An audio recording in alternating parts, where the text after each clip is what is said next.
समाज पर कलंक है ऐसा नायाब तहसीलदार, इंसाफ करने वाला अपनी ही पत्नी से कर रहा नाइंसाफी। क्या कानून के शिकंजे में आने के बाद ठिकाने आएगी अक्ल? दहेज के लिए पत्नी के ऑफिस में घुसकर मारपीट। इंसाफ करने वाली कुर्सी पर बैठकर दूसरों के विवाद सुलझाने वाला नायाब तहसीलदार खुद ही अपनी पत्नी के साथ नाइंसाफी पर उतर आया है।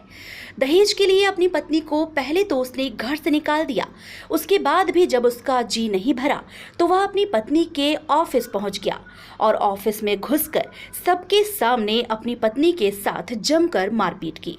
दरअसल मुरैना जिले के सलभगढ़ में पदस्थ नायब तहसीलदार प्रदीप कैन ग्वालियर के थाटेपुर स्थित सुरेश नगर में रहता है। उसकी पत्नी महिला एवं बाल विकास में पर्यवेक्षक के पद पर पदस्थ है। पहले तो उसने दहेज के लिए अपनी पत्नी को पीट कर घर से बाहर निकाल दिया था।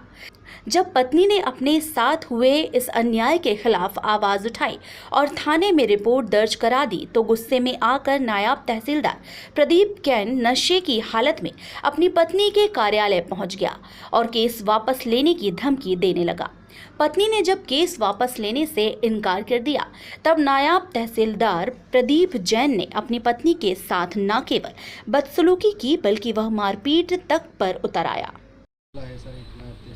ये एक शासकीय कर्मचारी हैं, शासकीय अधिकारी हैं, जिनके खिलाफ उनकी पत्नी ने रिपोर्ट लिखाई है कि इन्होंने आके उसके साथ मारपीट की। इस पे थाना गोले के मंदिर में अपराध पंजीबद्ध कर लिया गया है और उसमें इन्वेस्टिगेशन अभी जारी है। मारपीट की क्या वजह सामने? ये अभी विवेचना में विषय है। इनका पहले भी एक बार झगड़ा हुआ था जिसमें कि थाना थाटीपुर के अंतर्गत एक अपराध पंजीबद्ध हुआ था। टाइम 8 के लिए मध्य प्रदेश से ब्यूरो रिपोर्ट।